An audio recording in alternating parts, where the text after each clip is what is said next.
Hey guys, तो अगर आप क्या करते हैं किसी भी ऐप से कोई सामान को मंगवाना चाहते हैं तो वहाँ पे आपको एक प्रॉब्लम यहाँ पे देखने को मिलेगा। प्लीज़ सेलेक्ट साइज़ का। अब बेसिकली हम यहाँ पे टेमू ऐप को यूज़ कर रहे हैं तो वहाँ पे आपको ये प्रॉब्लम शो कर सकता है या कहीं भी कोई भी साइट पे प्रॉब्लम शो कर सकता है। अब यहाँ पे साइज़ यूएस आप लोग को शो कर रहा होगा।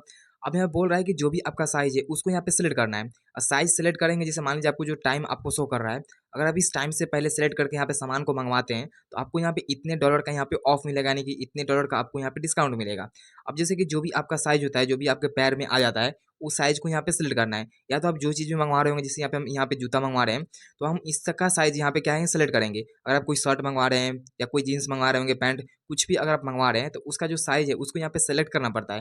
अब जैसे यहाँ पे शूज़ है तो उसका हम साइज़ सेलेक्ट करेंगे। जैसे यहाँ पे 8 नंबर साइज़ हमको यहाँ पे क्या होता है कि अटता है, तो हम सिंपली 8 पे क्लिक करेंगे। मतलब कि जो साइज़ आपको यहाँ पे होता है, उसी साइज़ को आपको सेलेक्ट करना है। साइज़ को सेलेक्ट कर लेने के बाद अब आपको यहाँ पे क्या कि ऑर्डर करना पड़ता है। जब आप उस टाइम से पहले ऑर्डर करेंगे तो जो भी आपको यहाँ पे डॉलर का डिस्काउंट शो कर रहा था, उतने रुपए उतने डॉलर का आपको यहाँ पे डिस्काउंट देखने को मिल सकता है। कुछ भी डाउट या कुछ भी कन्फ्यूजन है, कमेंट जरूर कीजिएगा। वीडियो को लाइक करके चैनल सब्सक्राइब जरूर कीजिएगा।